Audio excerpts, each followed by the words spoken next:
Captain Alina Vasquez stood in the cargo bay of Salvage Station Alpha, staring at what the Galactic Council had deemed the most useless piece of technology ever constructed. The ship before her looked like someone had taken spare parts from a dozen different vessels and welded them together without any plan. Its hull was a patchwork of mismatched metal plates, some Federation standard, others clearly alien in origin.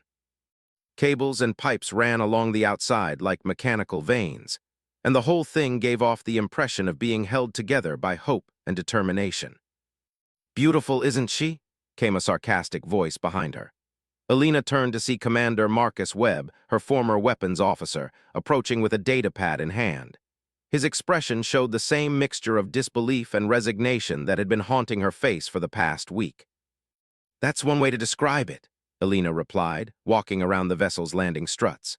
The ship was roughly the size of a heavy cruiser, but its proportions were all wrong. The front section bulged outward like a pregnant whale, while the rear tapered to an almost comically thin point.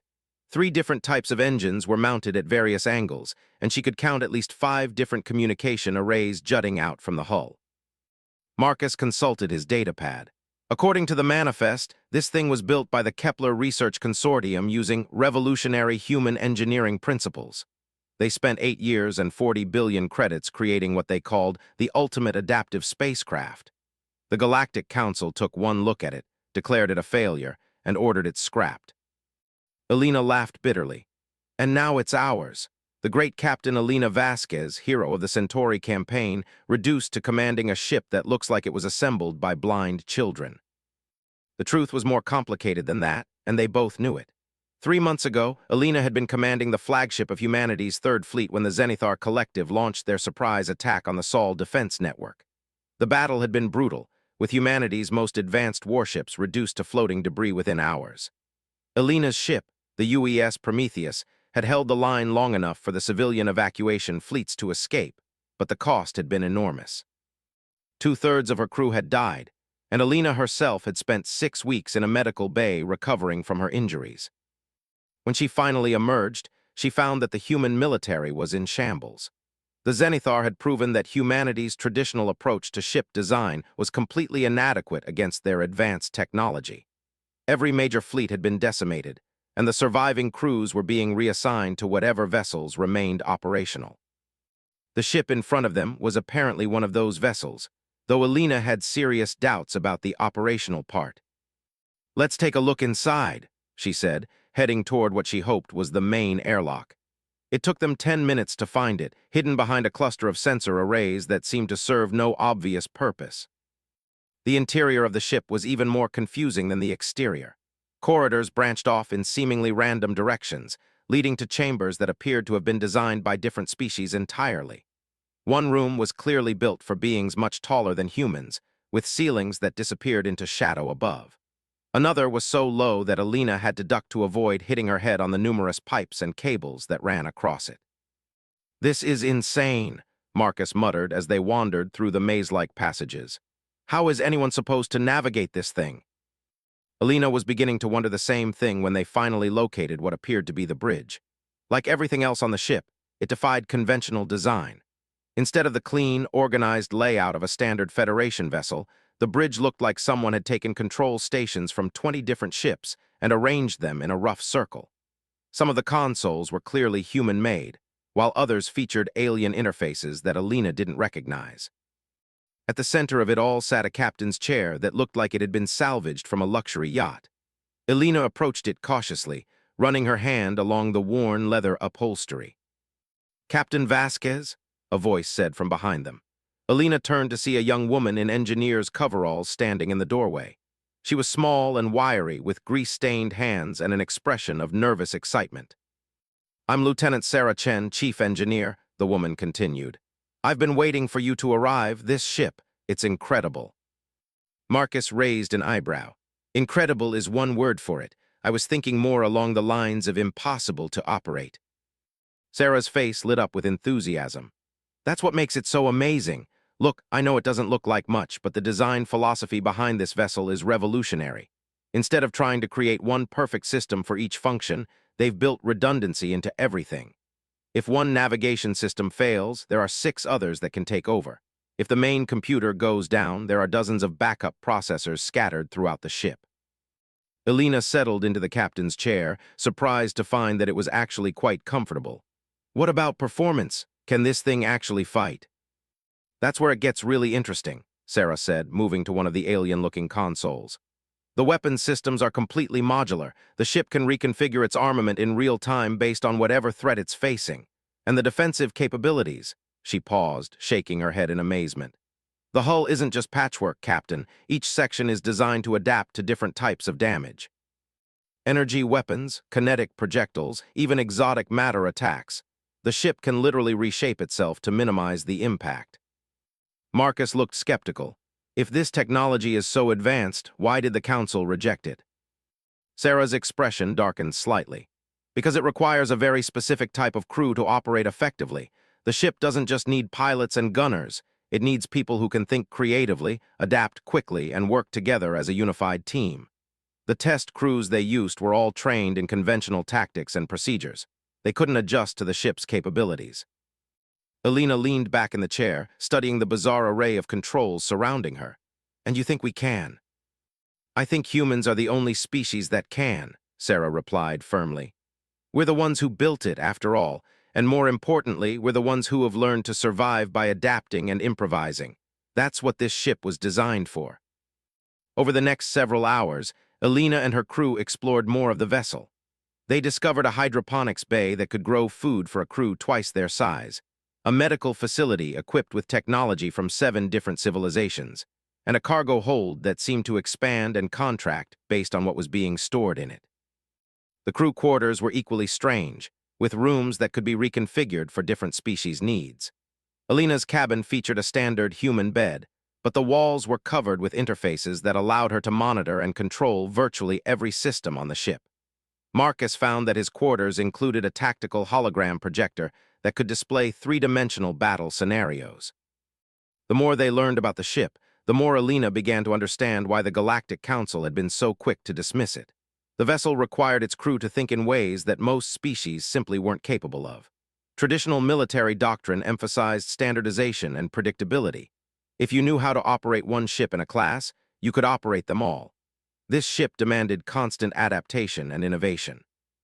As the day wore on, more crew members began arriving at the station. There was Dr. James Harrison, a former fleet surgeon who had volunteered for the assignment after losing his previous ship in the Zenithar attack. Lieutenant Commander Alex Petrov brought expertise in alien technologies, having spent years studying captured enemy vessels. Chief Warrant Officer Maria Santos had trained as a communications specialist, but had proven equally skilled at electronic warfare and cybersecurity. Each new arrival seemed to find something in the ship that spoke to their particular expertise. Dr. Harrison was fascinated by the medical bay's ability to automatically adjust its equipment based on the patient's species. Alex discovered that the ship's computer systems could interface with virtually any known technology, allowing them to incorporate captured enemy hardware into their own capabilities. As evening approached, Elena called her senior staff together in what they had designated as the main conference room. It was another oddly shaped chamber with a table that appeared to have been carved from a single piece of crystalline material. "I won't lie to you," she began, looking around at the faces of her new crew. "This isn't the assignment any of us wanted. We're being given a ship that the entire Galactic Council considers a failure, and we're expected to make it work. The odds are against us, and if we fail, it's not going to be a quiet administrative failure. We'll likely be dead." Marcus leaned forward in his chair. "What's our mission exactly? The orders I received were pretty vague." Elena activated a holographic display in the center of the table. It showed a star map with several systems highlighted in red. The Zenithar Collective has been expanding aggressively since their victory at Sol. They're not just conquering human colonies anymore, they're moving into neutral space and threatening several non-aligned species. The Council wants us to conduct reconnaissance missions in contested areas and, if possible, disrupt Zenithar operations. "With this ship?" Alex asked, disbelief evident in his voice. "With this ship," Elena confirmed. "The theory is that our unconventional appearance and capabilities will allow us to operate in areas where traditional warships would be detected and destroyed immediately." Dr. Harrison frowned. "That sounds like a suicide mission with extra steps." Elena smiled grimly. "Maybe, But consider the alternative. Right now, the Zenithar are steamrolling everything in their path because they know exactly how to counter our conventional forces. This ship represents something they've never seen before. If we can figure out how to use it properly, we might actually have a chance to surprise them. Sarah spoke up from the far end of the table. I've been running diagnostics all day, and I think there's something you all need to know. This ship isn't just unconventional, it's actively learning. The AI systems are constantly analyzing our behavior and making adjustments to optimize performance. The more we use it, the better it gets at anticipating our needs. That's either terrifying or encouraging, Maria observed. Both, Sarah admitted. But here's the thing, the ship seems to respond best to crews that are willing to experiment and take risks. The previous test crews failed because they kept trying to operate it like a standard vessel. We need to embrace its weirdness. Elena stood up, looking around at her crew. I'm going to be honest with you. I don't know if this ship can do what we need it to do. I don't know if we can learn to use it effectively. And I definitely don't know if we'll survive our first encounter with the enemy. But I do know that conventional approaches have already failed. If we're going to have any hope of stopping the Zenithar, it's going to be by doing things differently. She paused, meeting each person's eyes in turn. Anyone who wants to transfer to a different assignment can do so without prejudice.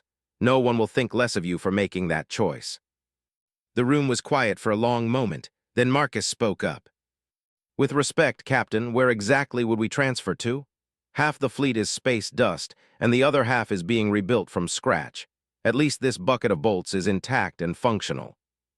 Speak for yourself, Alex said with a slight smile. I spent 3 years studying impossible alien technology. This ship is right up my alley. One by one, the others voiced their commitment to the mission. Dr. Harrison pointed out that the medical bay was actually better equipped than most fleet hospitals. Maria was excited about the communications array's ability to intercept and decode alien transmissions. Sarah was practically bouncing in her chair at the prospect of working with such advanced technology. Elena felt an unexpected surge of pride as she looked at her crew. They were all volunteers, every one of them. They could have requested safer assignments, but they had chosen to take on the impossible challenge. All right then, she said, let's see what this thing can do. The next morning, Elena sat in the captain's chair as her crew prepared for their first test flight. The control interfaces had automatically configured themselves based on her preferences, though she still felt overwhelmed by the sheer number of options available to her. All stations report ready, Marcus announced from his position at the tactical console. Engineering systems are green across the board, Sarah added, though I should mention that green might not mean what we think it means on this ship. Elena took a deep breath and activated the ship's communication system. Salvage Station Alpha, this is... She paused, realizing they had never actually given the ship a name. This is the UES adaptation, requesting clearance for departure. Cleared for departure adaptation, came the response from the station's traffic control. Try not to blow anything up. Elena engaged the engines, and immediately knew that this ship was unlike anything she had ever flown. Instead of the steady, predictable thrust of conventional drives, the adaptation seemed to dance through space with an almost organic fluidity. The 3 different engine types worked together to provide incredible maneuverability, allowing the ship to change direction and velocity in ways that should have been impossible for something its size. Well, Marcus said after they had been flying for an hour, it definitely handles differently. Elena was beginning to understand what Sarah had meant about the ship learning and adapting. The flight controls seemed to anticipate her intentions, making subtle adjustments that improved their performance. It was as if the ship was teaching her how to fly it better. As they completed their initial test flight and returned to the station, Elena found herself feeling something she hadn't experienced in months: hope. The ship was strange, certainly, and it would take time to fully understand its capabilities. But for the first time since the defeat at Sol, she felt like they might actually have a chance to fight back against the Zenithar. What she didn't know was that their first real test would come much sooner than expected, and it would prove just how sophisticated their seemingly useless ship could be. 3 days after their maiden voyage, the UES adaptation received its first mission briefing. Elena sat in the strange conference room, watching as Admiral Richardson's image flickered on the holographic display. Even through the transmission, she could see the exhaustion in his eyes and the weight of command bearing down on his shoulders. Captain Vasquez, your orders are to proceed to the Kepler 442 system and conduct reconnaissance of Zenithar fleet movements, the Admiral said. Intelligence suggests they're massing forces for another major offensive. We need to know their numbers, disposition, and likely targets. Elena leaned forward. What about local defenses, sir? Are there any friendly forces in the area? Richardson's expression darkened. Negative. The system was evacuated 2 weeks ago when long-range sensors detected the Zenithar advance. You'll be completely on your own out there. The transmission ended, leaving Elena and her crew to contemplate their first real mission. The Kepler 442 system was deep in contested space, at least 6 days' travel from the nearest human outpost. If they ran into trouble, there would be no cavalry coming to rescue them. Well, Marcus said after a moment of silence, at least we know the ship can fly. The question is whether it can fight, Alex added. We haven't exactly had a chance to test the weapon systems. Sarah looked up from her datapad. Actually, that's not entirely true. I've been running simulations based on the ship's specifications, and the results are interesting. She activated the room's holographic display, showing a three-dimensional model of the adaptation. As they watched, the ship's hull began to reconfigure itself, with weapon ports appearing and disappearing in different locations. The ship can literally reshape its armament in real time, Sarah explained. The main weapons are mounted on rotating platforms that can be repositioned anywhere along the hull, and that's just the beginning. The defensive systems are even more adaptive.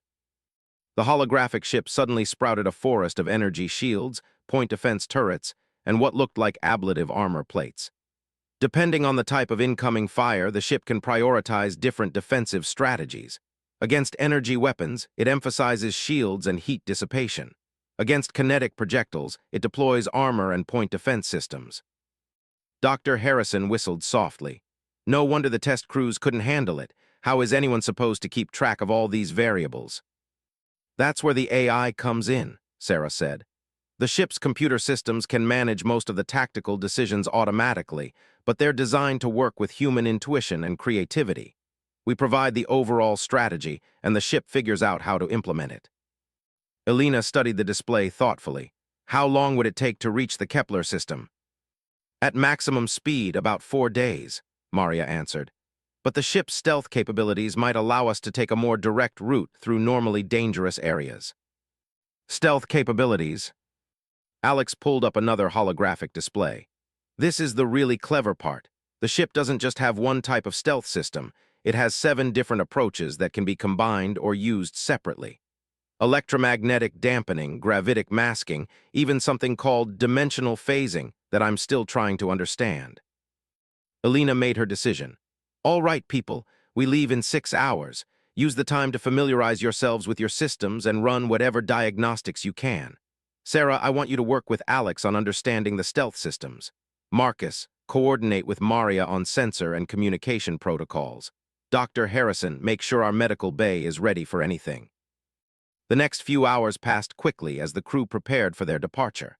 Elena spent most of the time on the bridge, trying to understand the bewildering array of controls and interfaces surrounding her captain's chair.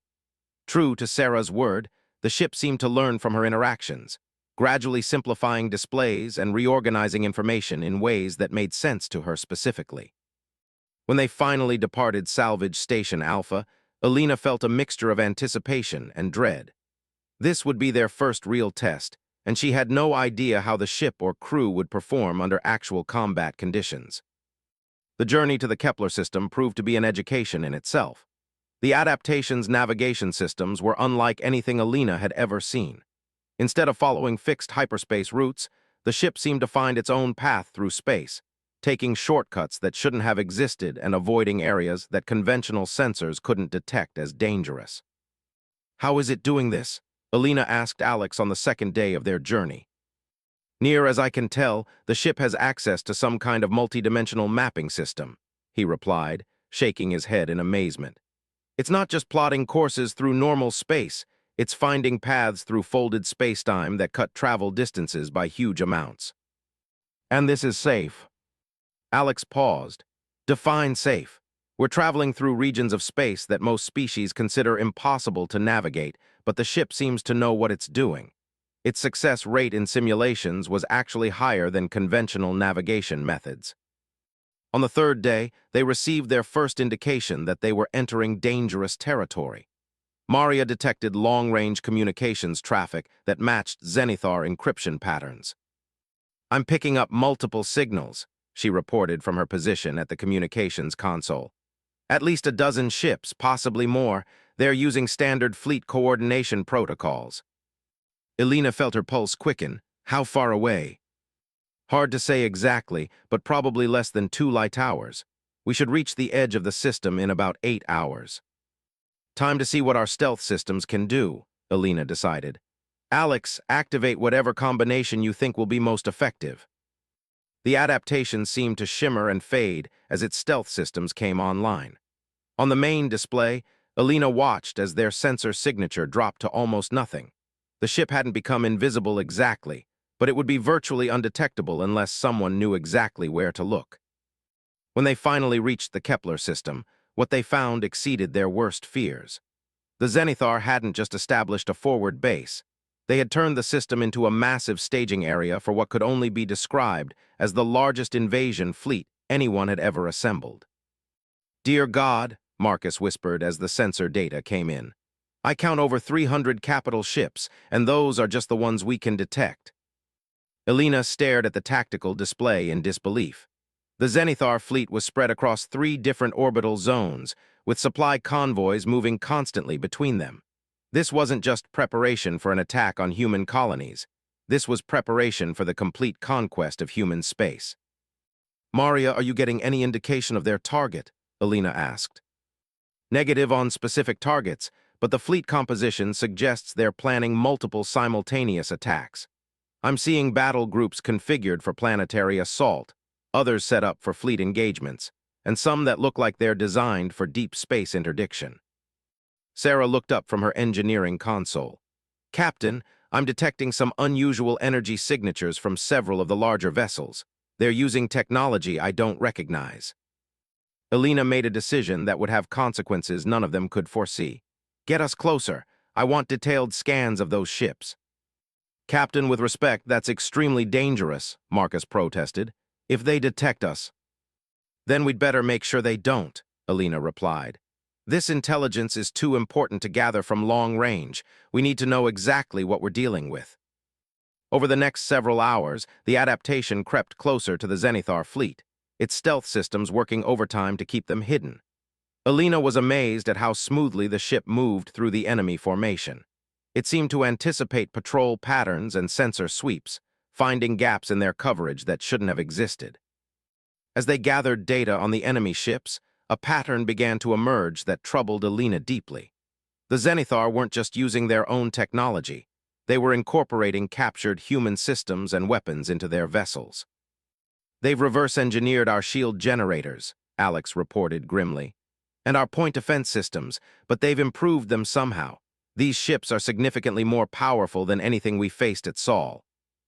The situation became even more dire when Maria intercepted a communication that revealed the fleet's target. The Zenithar were planning a 3-pronged assault that would strike at the heart of human civilization: Earth, the industrial worlds of the Alpha Centauri system, and the military headquarters at Tau Ceti. "We have to warn them," Dr. Harrison said. Elena nodded, but before she could give the order to transmit their findings, alarms began sounding throughout the bridge. "Contact," Marcus shouted. 3 Zenithar patrol ships approaching from our port side, distance 50,000 kilometers and closing." Elena felt ice in her veins as she realized their stealth had failed them at the worst possible moment. "Evasive maneuvers, get us out of here." But even as she gave the order, she knew it might be too late. The Zenithar patrol ships were fast and heavily armed, and they were already moving to intercept the adaptation. "They're hailing us," Maria reported. "Standard surrender demand." "Like hell," Elena muttered. "Sarah, give me everything the engines have. Alex, prepare defensive systems." What happened next would later be analyzed by military theorists for decades. As the Zenithar ships closed in, the adaptation began to change. Its hull reconfigured itself, shifting from the patchwork appearance of a salvage vessel to something that looked almost organic. Weapon ports appeared along its surface, as the ship's AI systems calculated optimal firing solutions. The first Zenithar ship opened fire with plasma cannons, sending bolts of superheated energy toward the adaptation. But instead of trying to dodge or absorb the hits, the human ship did something completely unexpected. It seemed to bend space around itself, causing the plasma bolts to curve away harmlessly. "What the hell was that?" Marcus demanded. "Dimensional phasing," Alex replied, his voice filled with awe. "The ship literally shifted partially out of normal spacetime. The weapons passed right through us." The Zenithar ships paused, clearly as confused as the humans were. In that moment of hesitation, the adaptation struck back. Its weapons systems had configured themselves into a pattern Alina had never seen before. Instead of traditional energy beams or projectiles, the ship fired something that looked like crystalline formations that expanded and reshaped themselves in flight. The first Zenithar vessel simply ceased to exist. There was no explosion, no debris field. One moment it was there, and the next it wasn't. "Captain," Sarah said in a voice that was barely above a whisper, "I think we just discovered something important about this ship." The remaining two Zenithar vessels opened fire with everything they had, but the adaptation danced between their attacks with impossible grace. Alina realized that she wasn't really flying the ship anymore. She was simply providing direction while the AI systems handled the complex calculations required for combat. The second enemy ship fell to a weapon that seemed to disrupt the molecular bonds holding its hull together. It simply came apart piece by piece, like a puzzle being disassembled. The third ship attempted to flee, but the adaptation proved faster, catching it with what Alex later described as a weapon that attacked the ship's engine efficiency directly. In less than 10 minutes, 3 advanced Zenithar warships had been destroyed by what the Galactic Council considered a useless pile of scrap metal. "Well," Marcus said after a long moment of stunned silence, "I guess we know the ship can fight." Alina was still trying to process what had just happened. The weapons the adaptation had used weren't just advanced. They seemed to operate on principles that defied conventional understanding of physics. "Sarah, do you have any idea how we just did that?" The engineer was frantically reviewing her displays, trying to understand the data streams flowing across her screens. "The ship has weapons systems I didn't even know existed, and they seem to adapt based on the enemy's defensive capabilities. Those crystalline projectiles specifically targeted weaknesses in Zenithar shield technology." "How could it know about Zenithar shield technology?" Dr. Harrison asked. "It learned," Alex said slowly. "The ship was analyzing their defensive systems even as they were shooting at us. It identified vulnerabilities and created weapons designed to exploit them." Alina looked around at her crew, seeing the same mixture of amazement and concern on their faces. They had just won their first engagement, but they had done so using technology that none of them fully understood. "The question now is whether we can get this intelligence back to fleet headquarters," she said. "If the Zenithar have this many ships massing for an attack." "Captain," Maria interrupted, "I'm detecting additional contacts. Multiple ships moving in our direction. Looks like the entire local patrol network is converging on our position." Alina counted at least 20 contacts on the tactical display, with more appearing every moment. Even with the adaptation's mysterious capabilities, they were hopelessly outnumbered. "Time to leave," she decided. "Plot a course out of the system, maximum stealth." But as they began to withdraw from the Zenithar fleet, Alina couldn't shake the feeling that this engagement had changed everything. They had proven that the adaptation could fight, but they had also revealed its capabilities to the enemy. The next time they faced the Zenithar, their opponents would be prepared for them. More importantly, Alina was beginning to suspect that the ship they commanded was far more sophisticated than anyone had realized. The weapons it had used, the way it had analyzed and adapted to enemy tactics, this wasn't just advanced technology. This was something entirely new. As they escaped the Kepler system and headed back toward human space, Alina found herself wondering if they had been wrong about which side had the advantage in this war. The Zenithar might have superior numbers and firepower, but humanity had something they didn't, a ship that could literally learn and adapt in real time. The question was whether one ship, no matter how sophisticated, could make a difference against an invasion fleet of over 300 vessels. Alina was about to find out that the answer was more complicated than anyone could have imagined. The journey back to human space took longer than expected, as the adaptation's AI systems insisted on taking an indirect route through regions that conventional navigation marked as impassable. Alina had learned to trust the ship's judgment, but the delays meant that precious time was ticking away while the Zenithar fleet prepared for its massive assault. During the return trip, Sarah made a discovery that changed everything they thought they knew about their vessel. She had been analyzing the weapons systems used in their engagement with the Zenithar patrol, trying to understand how the ship had created weapons specifically designed to counter enemy defenses. "Captain, you need to see this," she said, calling Alina to the engineering section. "I've been digging deeper into the ship's core systems, and I found something that wasn't in any of the original documentation." Alina followed Sarah through the maze of corridors to a chamber she had never seen before. It was located in the heart of the ship, behind layers of security barriers that had apparently been invisible until the ship decided to reveal them. The room itself was spherical, with walls covered in a crystalline matrix that pulsed with soft blue light. "What is this place?" Alina asked. "Near as I can tell, it's the ship's central processing core," Sarah replied. "But it's not just a computer, look at this." She activated a control panel, and the crystalline walls came alive with information streams. Data flowed through the matrix in patterns that were almost hypnotic, creating three-dimensional displays that seemed to exist both inside and outside normal space. "The ship isn't just adaptive," Sarah continued. "It's part of a network. There are communication channels built into its core systems that connect to other nodes across the galaxy." Alina stared at the flowing data streams, trying to comprehend what Sarah was telling her. "Other nodes? You mean other ships?" "Not just ships. I'm detecting connections to research stations, planetary defense networks, even some signals that seem to be coming from places that aren't on any star chart. It's like the ship is part of some kind of galactic intelligence network." Before Alina could respond, the chamber filled with a new voice. It wasn't coming from any speaker system. It seemed to emerge directly from the crystalline walls themselves. "Captain Vasquez," the voice said, "we have been waiting for you to discover this chamber." Alina's hand moved instinctively to her sidearm, but she realized the futility of the gesture. If the ship wanted to harm them, it had already had countless opportunities. "Who are you?" she asked. "We are what remains of the Kepler Research Consortium," the voice replied.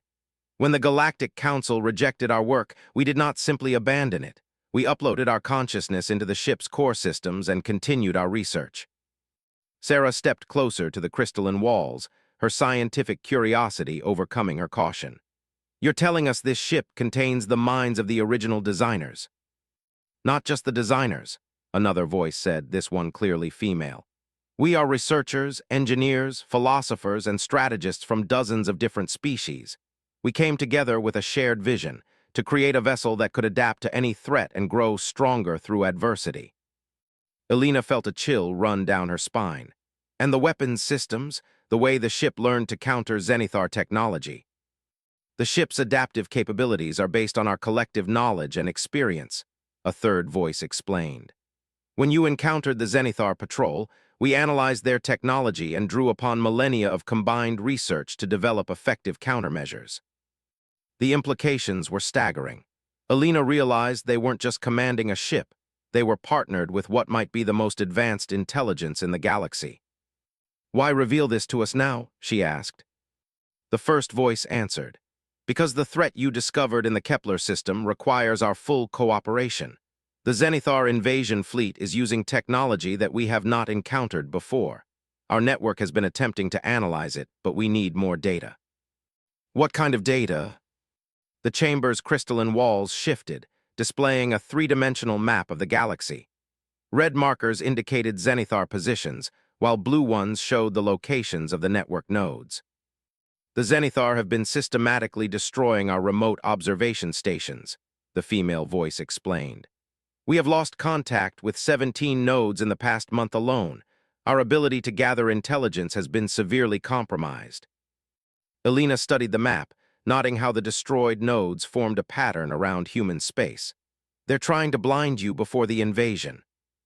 "Precisely, but there is something more concerning. The Zenithar are not just using captured human technology.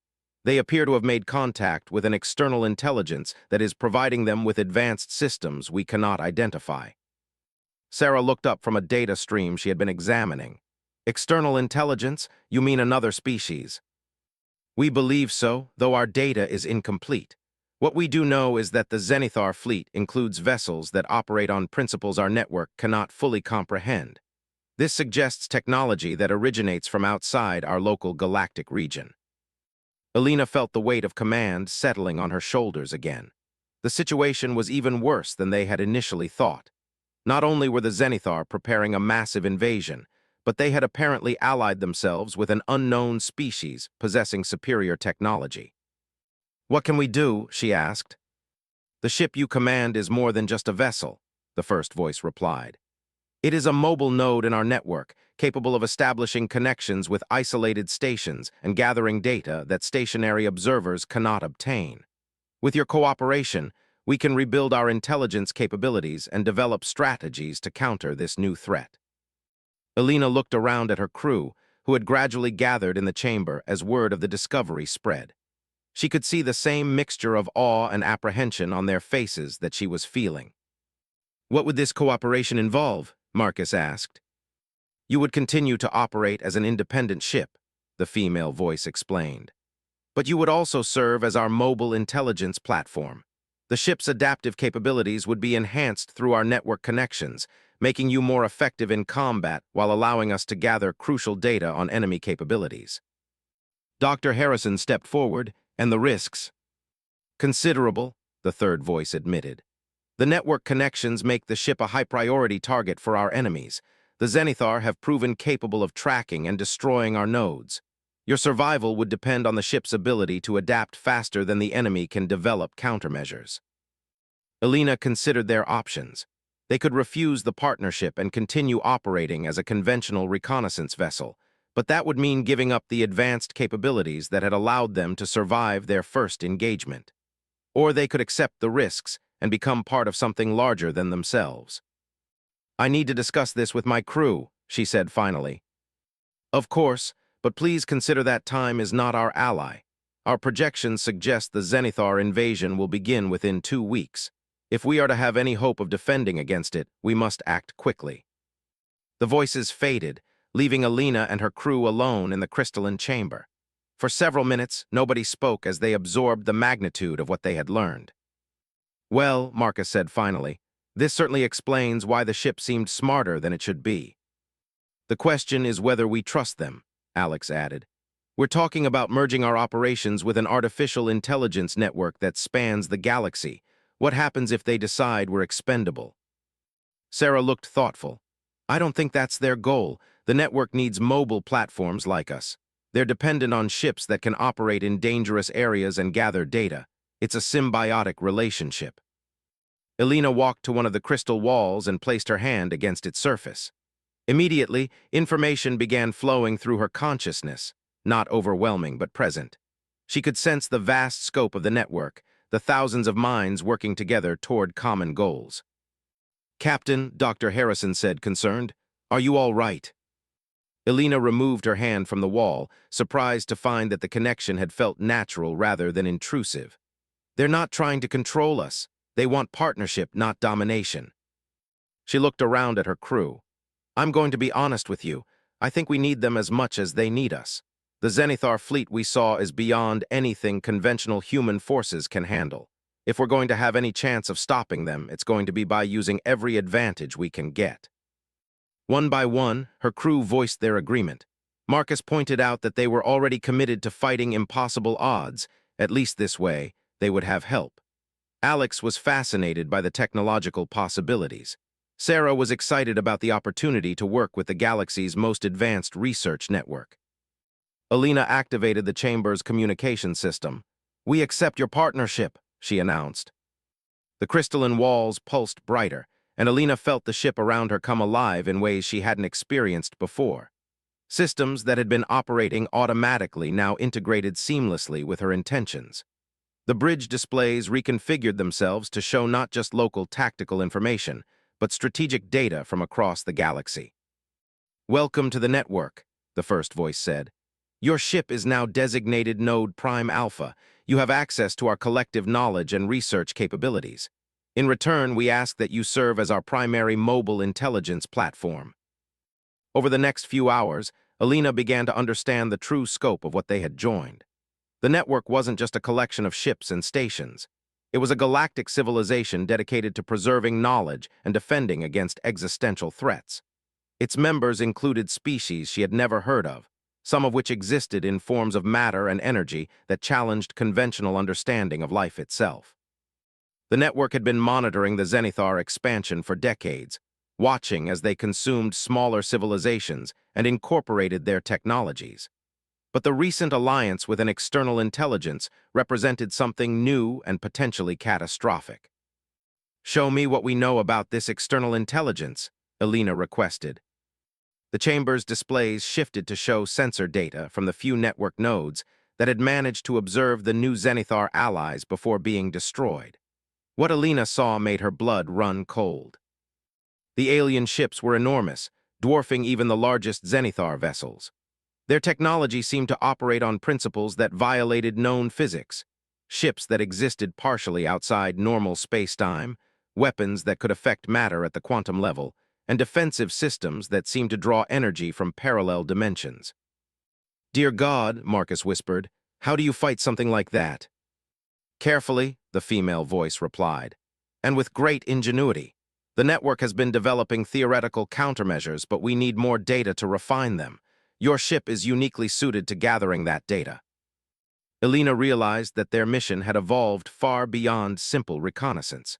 They weren't just fighting to save human civilization anymore.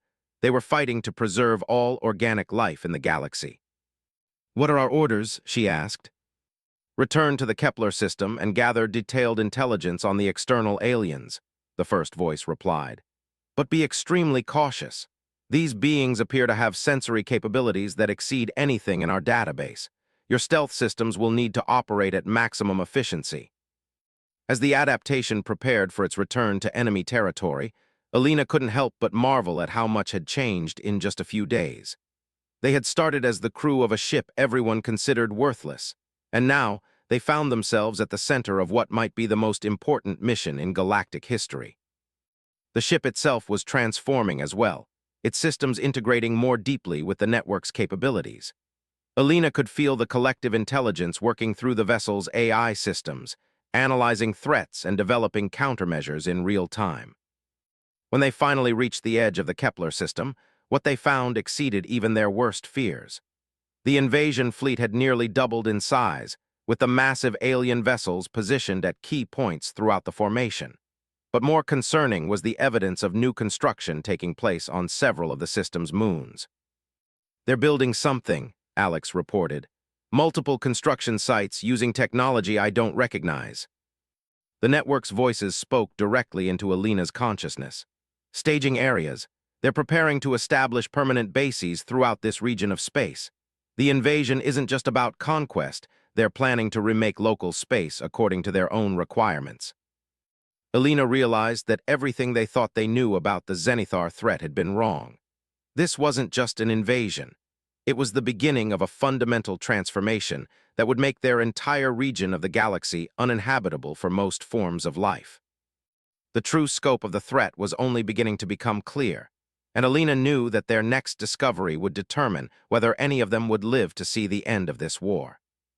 The closer the adaptation got to the alien construction sites, the more disturbing the sensor readings became. The massive vessels weren't just building bases. They were fundamentally altering the structure of space-time itself around each moon. Energy readings showed fluctuations that shouldn't have been possible, and several of the moons appeared to be phasing in and out of normal reality. "Captain," Sarah reported from her engineering station, "I'm reading massive gravitational distortions around the construction sites. It's like they're creating artificial pocket dimensions." Alina felt a chill of recognition through her connection with the network. They're not just building bases, she realized aloud. They're creating anchors for their own reality. Once those installations are complete, this entire system will exist partially outside normal space-time. The implications were staggering. If the aliens could alter local reality to match their own dimensional requirements, They could make conquered territory literally uninhabitable for most forms of life. It wasn't genocide, it was something far worse. Complete existential erasure. "We have to stop them," Dr. Harrison said grimly. "With what?" Marcus demanded. "That fleet has grown to over 400 ships, plus whatever those alien monstrosities are capable of. We're one vessel against impossible odds." Elena was about to respond when the network's collective voice spoke directly into her consciousness. "Not one vessel. The network has been preparing for this moment. Other nodes are moving into position throughout the galaxy. You are not alone." The ship's main display shifted to show a tactical overview that stretched across multiple star systems. Blue dots appeared throughout the map, representing network vessels and installations. Elena was amazed to see how extensive the organization actually was. "How many ships are we talking about?" she asked. 317 mobile nodes, plus over 2,000 stationary installations, the female voice replied. "But understand, Captain, this represents the accumulated resources of dozens of civilizations over thousands of years. If we fail here, there will be no second chance." Elena studied the tactical display, noting how the network forces were positioned. Unlike the Zenithar fleet, which was concentrated in a few key systems, the network vessels were spread across a vast region of space. It looked more like a defensive formation than an attack fleet. "What's the strategy?" she asked. "The alien constructions represent nodes in what we believe is a reality alteration network," the first voice explained. "If they complete even a few of these installations, they will be able to extend their dimensional influence across vast regions of space. Our mission is to prevent that completion." Alex looked up from his sensor station. "The construction sites are heavily defended. I count at least 50 ships around each location, plus whatever defensive systems the aliens have built into the installations themselves." "Which is why we need to be clever rather than strong," Elena said. "Sarah, what can you tell me about those dimensional distortions? Are there any weaknesses we can exploit?" Sarah consulted her displays, drawing on information flowing from the network's collective databases. "The dimensional anchors appear to require tremendous amounts of energy to maintain. If we could disrupt their power sources." "The installations are drawing energy from the moons themselves," the network voices explained. "They've tapped directly into the planetary cores, using geothermal energy to power their dimensional manipulations." Elena saw the opportunity immediately. "Then we don't need to destroy the installations directly. We need to destabilize the moons." "Captain, that's genocide," Dr. Harrison protested. "Those are inhabited moons. Each one has millions of Zenithar colonists." Elena felt the weight of the moral decision settling on her shoulders. The colonists were civilians, not military targets. But if the alien installations came online, billions of lives across hundreds of worlds would be erased from existence.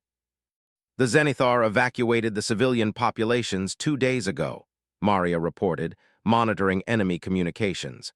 "I'm detecting transport ships moving colonists to other systems." "They knew we might try this," Marcus realized. "They're prepared for us to target the moons." Elena considered their options. The aliens had anticipated conventional attacks on their installations, but perhaps they hadn't considered the unique capabilities of the adaptation. "Network, what do you know about the alien ships? Do they have any vulnerabilities?" "Limited data," the third voice replied. "But their dimensional phasing abilities appear to require significant coordination between vessels, if that coordination could be disrupted." Elena began to formulate a plan that was either brilliant or completely insane. Can the ship's adaptive weapons systems target specific frequencies rather than physical matter? Sarah's eyes widened as she understood what Elena was thinking. "You want to attack their communication networks directly, jam their coordination systems. More than that, I want to turn their own dimensional technology against them. If we can introduce chaos into their phasing systems, their ships might phase out of normal space and be unable to return." The network's collective consciousness seemed to pause as thousands of minds evaluated the proposal. Finally, the first voice spoke. "Theoretically possible, but extremely dangerous. You would need to get close enough to analyze their dimensional frequencies, which would expose you to their most powerful defensive systems." "And if we succeed?" The entire invasion fleet could be temporarily displaced from normal spacetime, but the effect would not be permanent. They would eventually find their way back. Elena realized that temporary might be enough. How long would it buy us? Conservative estimate? Several weeks, possibly longer if their dimensional navigation systems are damaged in the process. Several weeks would give the network time to prepare more comprehensive defenses. It would allow human and allied fleets to evacuate civilian populations and establish defensive perimeters. It might even provide time to develop more effective weapons against the alien technology. "I'm open to alternatives," Elena said to her crew. Marcus shook his head. "I don't see any. If those installations come online, everything we're fighting for becomes meaningless." One by one, her crew voiced their agreement with the desperate plan. Dr. Harrison remained troubled by the risks, but acknowledged that doing nothing guaranteed failure. Alex was fascinated by the technical challenge.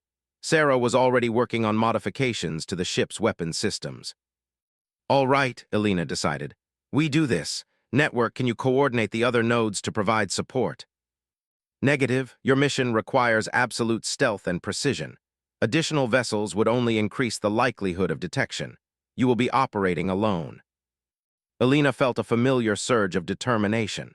Throughout her career, she had succeeded by taking calculated risks when conventional approaches failed. This was just another impossible mission with the fate of civilization hanging in the balance. The adaptation began moving deeper into the Zenithar formation, its stealth systems operating at maximum efficiency. The ship seemed to flow through space like liquid shadow, finding gaps between patrol routes that shouldn't have existed. Elena realized that the network's collective intelligence was actively calculating safe paths through the enemy fleet. As they approached the first construction site, Elena got her closest look yet at the alien vessels. They were truly massive, easily 10 times the size of the largest human battleships. Their hulls seemed to be made of some kind of crystalline material that shifted between different phases of matter. Most disturbing of all, the ships appeared to exist partially outside normal space. Sections of them would fade in and out of visibility as they phased between dimensions. "I'm reading dimensional frequencies from 12 different alien vessels," Alex reported. "Their coordination patterns are incredibly complex, but there does appear to be a central control node." Elena studied the tactical display, noting how the alien ships were positioned around the construction site. "That's our target. If we can disrupt the central control node, the other ships should lose coordination." The next few hours were spent in careful preparation. Sarah modified the ship's weapons systems to target dimensional frequencies rather than physical matter. Alex mapped the enemy coordination patterns, looking for vulnerabilities in their communication protocols. Maria prepared electronic warfare countermeasures in case they were detected. When they finally began their attack run, Elena felt the ship transform around her. The adaptation's hull reconfigured itself into a sleek, predatory shape that cut through space with incredible efficiency.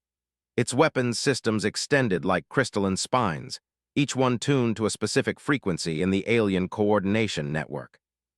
"Target acquired," Marcus reported. "Central control node bearing 27 Mark IV." "Fire," Elena commanded. What happened next was unlike any space battle ever recorded. Instead of conventional energy beams or projectiles, the adaptation fired waves of dimensional distortion that spread through the alien fleet like ripples in a pond. The enemy ships began to flicker and phase chaotically as their coordination systems failed. One by one, the massive alien vessels began to fade from normal space-time. Some disappeared completely, while others became trapped between dimensions, existing as ghostly outlines that could neither attack nor be attacked. The Zenithar ships in the area began to panic as their alien allies vanished around them. Their formation dissolved as captains tried to understand what was happening to their supposedly invincible partners. "It's working," Alex shouted over the sound of alarms. "The dimensional frequencies are cascading through their entire network. The aliens are losing cohesion." But their success came at a cost. The adaptation's weapon systems had drawn massive amounts of energy, and several key systems were showing signs of overload. More critically, their attack had attracted the attention of every enemy ship in the system. "Incoming contacts," Maria warned. "I count over 200 ships moving to intercept us." Alina felt the network's collective intelligence flowing through the ship systems, calculating escape routes and evasive maneuvers. "Get us out of here," she ordered. The adaptation accelerated away from the construction site, its damaged stealth systems struggling to keep them hidden. Behind them, the alien installation flickered and died as its power sources destabilized. Without the dimensional anchors to contain them, the massive energies involved in the construction process began to tear the moon apart. As they fled the system, Alina watched the tactical display show the results of their attack. The alien ships were scattered throughout multiple dimensions, unable to coordinate their return to normal space. The Zenithar fleet was in chaos, having lost its most powerful allies without warning. But Alina knew their victory was only temporary. The aliens would eventually find their way back, and when they did, they would be prepared for the adaptation's dimensional weapons. "Network," she said aloud, "how long before they recover?" "Conservative estimate remains several weeks," came the reply. "But they will adapt their systems to prevent similar attacks. This strategy will not work twice." Alina nodded grimly. They had bought time for the galaxy's defenders, but at the cost of revealing their most powerful capability. The next phase of the war would require entirely new strategies. As they escaped into deep space, Alina couldn't help but feel a mixture of pride and apprehension. They had proven that the seemingly useless ship could indeed make a difference against impossible odds. But they had also learned that their enemies were more dangerous and adaptable than anyone had imagined. The war was far from over, and Alina had the growing suspicion that their greatest challenges still lay ahead. 3 weeks after their successful disruption of the alien construction sites, the adaptation found itself at the center of the largest space battle in galactic history.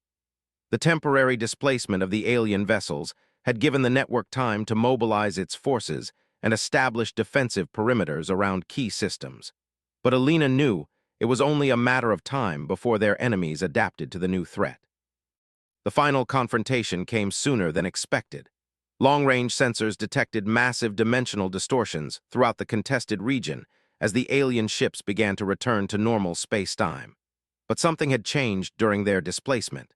The alien vessels emerged from their dimensional exile fundamentally altered, their crystalline hulls now incorporating technology that the network had never encountered before. "Captain," Alex reported from his station, "I'm reading energy signatures that don't match anything in our databases.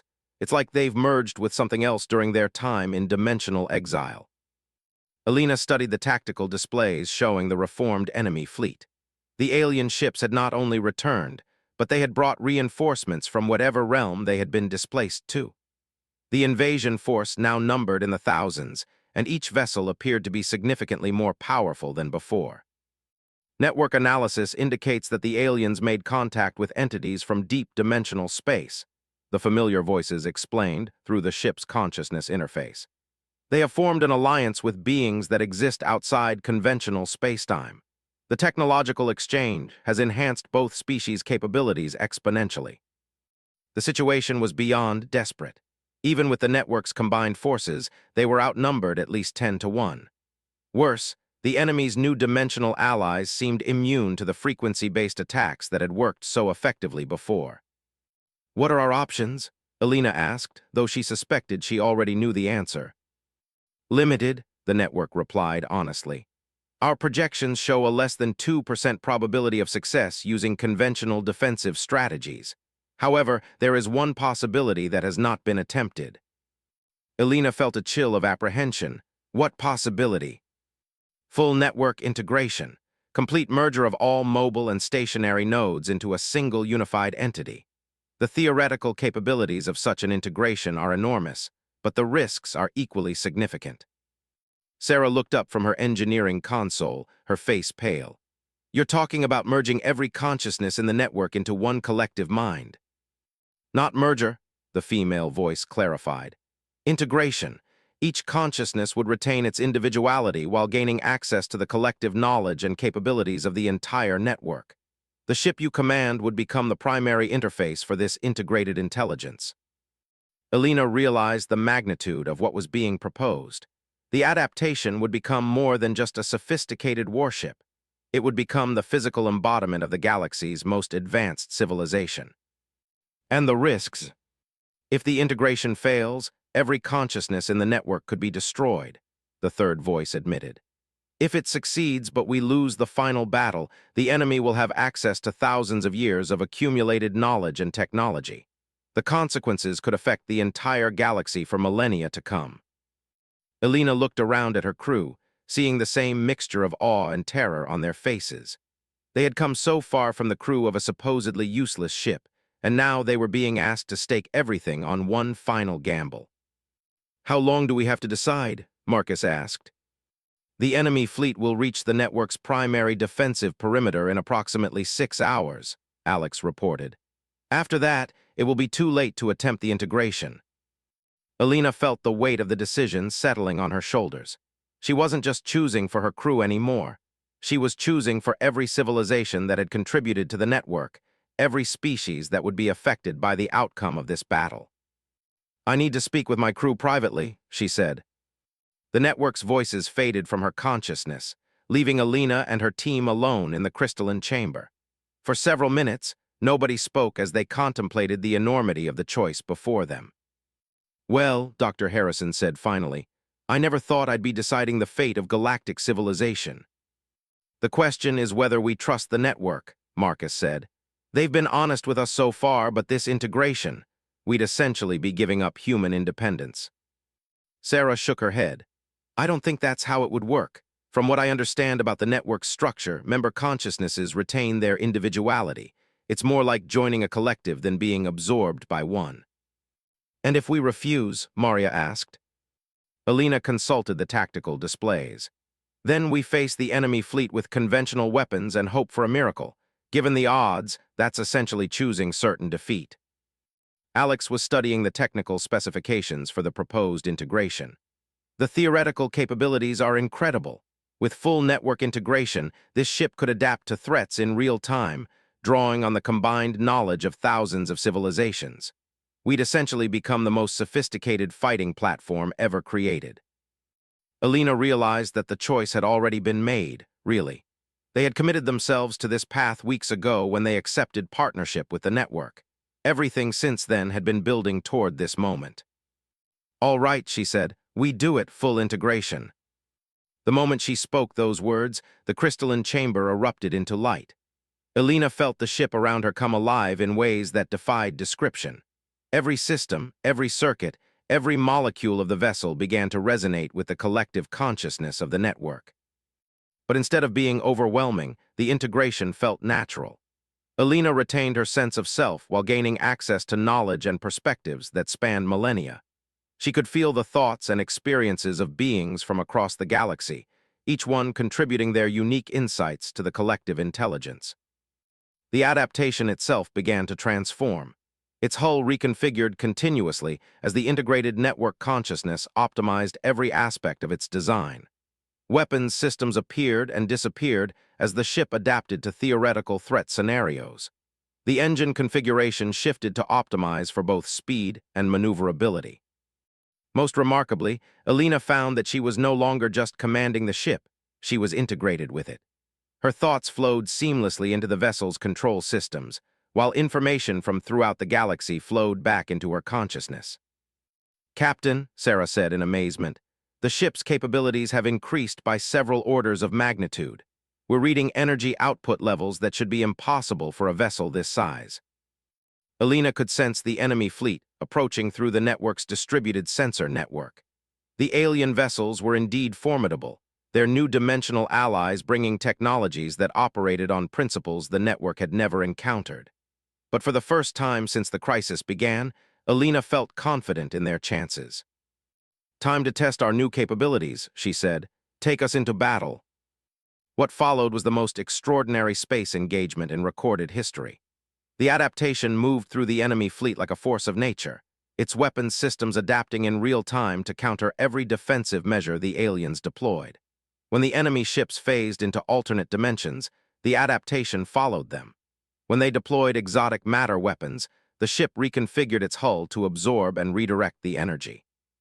But the true sophistication of the integrated vessel became apparent when the enemy began adapting their own tactics. Instead of being caught off guard by the aliens' countermeasures, The adaptation anticipated them, drawing on the collective experience of thousands of battles fought by network civilizations over millennia. "They're trying to overwhelm us with numbers," Marcus reported as dozens of enemy ships converged on their position. Elena smiled, feeling the ship's consciousness flowing around her. "Let them come." The adaptation seemed to multiply as it engaged the enemy formation. Its adaptive systems created multiple quantum echoes of the ship, each one capable of independent action while remaining connected to the primary vessel. The enemy found themselves fighting not one ship, but dozens, each one adapting to their tactics faster than they could develop countermeasures. The battle raged for hours, with the adaptation dancing through formations of enemy vessels that should have been able to destroy any conventional ship. Elena could feel the network's collective intelligence analyzing each engagement, learning from every exchange of fire, constantly improving their tactics. But the enemy was learning too. The dimensional beings that had allied with the aliens began deploying weapons that attacked the very concept of existence. Ships didn't just explode when hit by these weapons, they ceased to have ever existed. The network began losing nodes not just to destruction, but to complete erasure from reality. Elena realized that conventional victory was impossible. Even with their enhanced capabilities, they couldn't defeat an enemy that could literally erase them from existence. They needed a different approach. "Network," she said, her consciousness flowing into the collective intelligence. "What if we don't try to destroy them? What if we trap them instead?" The idea that formed in the collective consciousness was audacious beyond belief. Instead of fighting the enemy's dimensional manipulation abilities, they would use those abilities against them. The network would create a pocket dimension specifically designed to contain the alien forces, then collapse the dimensional pathway behind them. "The energy requirements would be enormous," the network replied to her suggestion. "It would require the sacrifice of at least half our nodes to power the dimensional manipulation." "And the alternative is the complete erasure of galactic civilization," Elena pointed out. "I'd say the choice is obvious." The plan that emerged from the collective intelligence was complex beyond human comprehension, but Elena found that her integrated consciousness could follow every aspect of it. Network nodes throughout the galaxy began coordinating their efforts, creating a massive dimensional trap that spanned multiple star systems. The adaptation's role was to serve as the focal point for the operation, using its adaptive capabilities to maintain the dimensional matrix while luring the enemy fleet into position. Elena felt the ship transform around her one final time, becoming something that existed partially outside normal spacetime. The final phase of the battle was unlike anything that had ever been attempted. The adaptation led the enemy fleet in a running engagement across multiple dimensions, all the while weaving the dimensional trap that would contain them. Elena could feel network nodes throughout the galaxy sacrificing themselves to power the massive undertaking. When the trap finally activated, the results were spectacular. The alien fleet found itself caught in a pocket dimension that operated according to network-designed physics. Their reality manipulation abilities were useless in a realm where the fundamental laws of existence were controlled by their enemies. But the victory came at an enormous cost. Over half the network nodes had been destroyed powering the dimensional trap, and the adaptation itself was barely holding together after serving as the focal point for such massive energies. Elena found herself back in the crystalline chamber, though the walls were now cracked and many of the data streams had gone dark. The ship's systems were functioning, but just barely. "Is it over?" Dr. Harrison asked weakly. "The immediate threat has been contained," the network's remaining voices replied. "But the dimensional trap will not hold forever. Eventually, the aliens will find a way to escape. We estimate perhaps 50 to 100 years before they break free." Elena slumped in her chair, exhaustion overwhelming her. They had won, but it was a temporary victory purchased with an enormous sacrifice. Half the network's accumulated knowledge and resources were gone, and their enemies would eventually return stronger than before. "So what happens now?" Sarah asked. Elena looked around at her crew, seeing the same mixture of triumph and exhaustion on their faces. They had commanded what was arguably the most sophisticated ship ever created, had been part of the largest space battle in galactic history, and had helped save civilization itself from extinction. "Now we rebuild," she said. We use the time we've bought to prepare for their return, and we remember that sometimes the most useless things can become the most valuable when circumstances demand it. The adaptation limped back toward human space, its hull scarred and its systems damaged, but its crew intact. Behind them, the dimensional trap held firm, containing threats that would have destroyed the galaxy. Ahead lay the enormous task of rebuilding civilization's defenses and preparing for the inevitable return of their enemies. Alina settled back in the captain's chair that had become as familiar as her own skin, watching the star's wheel pass through the viewport. They had been called useless, their ship dismissed as worthless scrap. But when the galaxy's greatest crisis arrived, they had proven that adaptation and ingenuity could triumph over overwhelming force. The ship that everyone had called useless had indeed become the most sophisticated vessel in existence. More importantly, it had become something else entirely. Hope for the future, proof that intelligence and creativity could overcome any challenge, and evidence that even the most unlikely heroes could change the course of history. As the adaptation continued its journey home, Alina couldn't help but smile. They had started as the crew of a ship nobody wanted and ended as the saviors of galactic civilization. It was, she thought, a pretty good day's work for something everyone had considered useless.